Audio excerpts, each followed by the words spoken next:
दोस्तों ओमकारेश्वर जाने के रास्ते में यहाँ पर चाय नाश्ते के लिए यहाँ रुके ही थे कि ये बाबा जी यहाँ पर मिले हैं। और खास बात बताऊंगा ये बाबा जी की बहुत ही स्पेशल है ये। और बाबा जी साइकिल यात्रा पर हैं। और बाबा जी थोड़ी सी बात कर सकता हूँ? बताइए ना। हम इधर 9वीं बार है जब से बालक राम विराज है ना अयोध्या में।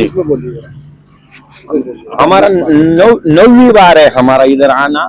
ओमकारेश्वर 6 बार हो गया जब से अयोध्या में बालक राम विराज है ना तब से है। महाराष्ट्र के लातूर जिले से।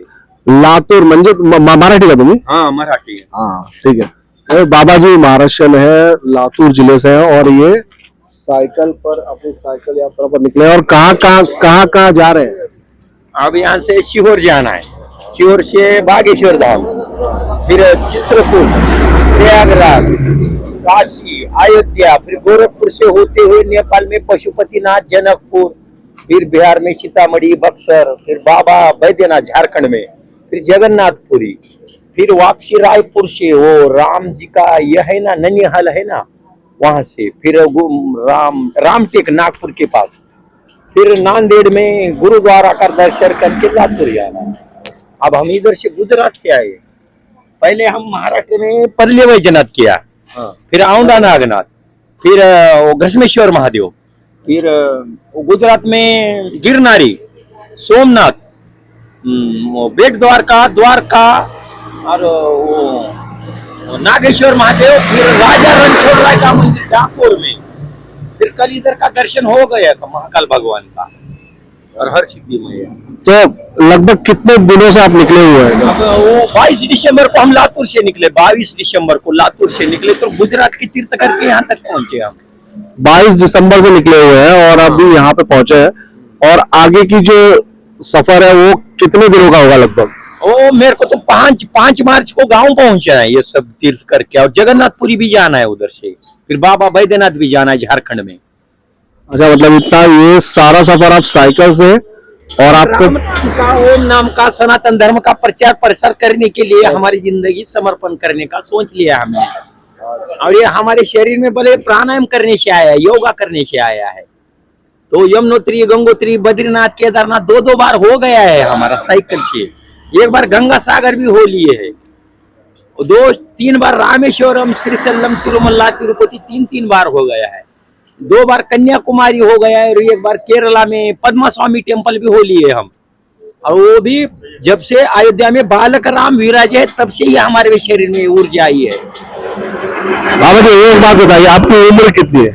उम्र की बात छोड़ो, हम आत्मा है या हमारे सहज मन। मैं इसलिए पूछना चाहता हूँ क्योंकि देखिए क्या है ना, 56 साल उम्र है हमारी। 56 है। देखिए बाबा जी 56 ईयर्स के हैं, 56 साल के। और अभी भी जोश जो है वो एकदम जवानी वाला है और साइकिल पे घूम रहे हैं। देखिए 40 साल में हम मेरे घुटने में दर्द होता है, लेकिन बाबा जी 56 साल में प्राणायाम करने से पूरा शरीर रिजनरेट होता है। प्राणायाम करने से हमारे शरीर में बल है। प्राणायाम से ये जो है प्राणायाम करने से हो गया ये ऐसा। कपालभाति, अनुलोम विलोम करने से। इसलिए हमने साइकिल पर लिखा है ना, देखो अखंड प्रचंड योग। अरे हम कभी भी उठते तो गोधन अर्घ पीते ही है, गोधन अर्घ पी कर ही लगते है। अच्छा वो चलते है ना। तो योगा करे, प्राणायाम करे तो मुझे लगता है कि आपकी तरह मैं भी फिट रह सकता हूँ। बेशक हो सकता और मैं भी पूरी। तो ये प्राणायाम का कमाल है। हाँ, प्राणायाम करने से हो गया, नहीं तो बहुत मोटे थे हम पहले। अच्छा। और आपका जो मकसद है वो है कि हिंदू धर्म का सनातन राम नाम का, ओम नाम का प्रचार प्रसार करना है, दूसरा कुछ नहीं है। जो भी जिंदगी बची है वो राम नाम, ओम नाम, सनातन धर्म का प्रचार प्रसार करना है। सिर्फ एक आखिरी बात पूछना चाहूंगा बाबा जी, मुझे बताइए क्योंकि इतना लंबा सफर है और आप अभी लगभग 22 दिसंबर से निकले हुए हैं। वो भी गुजरात के सारे तीर्थ करके आए हैं ना। हाँ, और अभी और आपका सफर काफी लंबा है और 2 महीने लगभग आप चलेंगे, 2 से 3 महीने। तो ये जानना चाहूंगा कि आर्थिक कैसे मदद होती है? लोग क्या आपकी मदद करते हैं? कोई देते हैं ना, बहुत सारे भक्तजन देते हैं। मतलब बहुत सारे देते हैं जो हम थोड़े निकल के लेके भी निकलते हैं हम ना। अच्छा, मतलब आप अपनी भी सुविधा लेके निकले हैं और रास्ते में भी जो लोग मिलते बहुत हैं। सारे भक्त देते हैं, पैसे देते हैं। अच्छा, यानी कि ठीक है। जैसे छोटा बच्चा भगवान भरोसे रहता है ना, छोटा बालक, हाँ, वैसे पूरा ईश्वर के भरोसे रहे तो पूरा होता है, अपने आप सब होता है। यानी कि अगर आप ठान लें, अगर आप चाहते हैं, आप कहीं यात्रा पर जाना चाहते हैं, तो पैसों की इतनी ज्यादा नहीं जरूरत नहीं, होती। दिक्कत नहीं होती पैसे की। वो प्रभु के भक्त जो कोई ना कोई मिलते ही है ना, जैसे आप आइए भैया दिए, वो कुछ ना कुछ हो जाता है प्राबंध। महाराज जी, आपका एक बार नाम बता दीजिए मुझे। रमेश भीमराव सोलुंके है, सरनेम सोलुंके है हमारा, रमेश भीमराव सोलुंके। सोलम के। और इंटरनेट वगैरह आपका नहीं कुछ कुछ है? कुछ कुछ आप भी नहीं, इंटरनेट पे कहीं भी जुड़े नहीं है? नहीं, सब राम भरोसे है हमारा सब। ठीक है। तो ये जो नई पीढ़ी है, जो अब जैसे कि हम है, सोचते रहते हैं, हम काम में बिजी रहते हैं, सोचते हैं कि हम कहीं यात्रा पे जाएंगे और नहीं जा पाते, उनके लिए एक करो, मगर पहले भजो राम, भजो ना, फिर काम करो। पहले भज लो राम, फिर करो काम। हम हाँ। काम कर रहे तो धर्म से नहीं कर रहे ना। हम माँ बाप से दूर होते जा रहे हैं, हमारी सना संस्कृति से दूर जा रहे, तो प्रॉब्लम में फंसते जा रहे हम। जी जी जी, बहुत ही अच्छा लगा आपसे मिलके, आपसे बात करके, और हम यही कामना करते हैं कि आपकी आगे की यात्रा जो है वो सुखमय हो, आनंदमय हो, आप सही से सलामत से आप घर पहुंचे।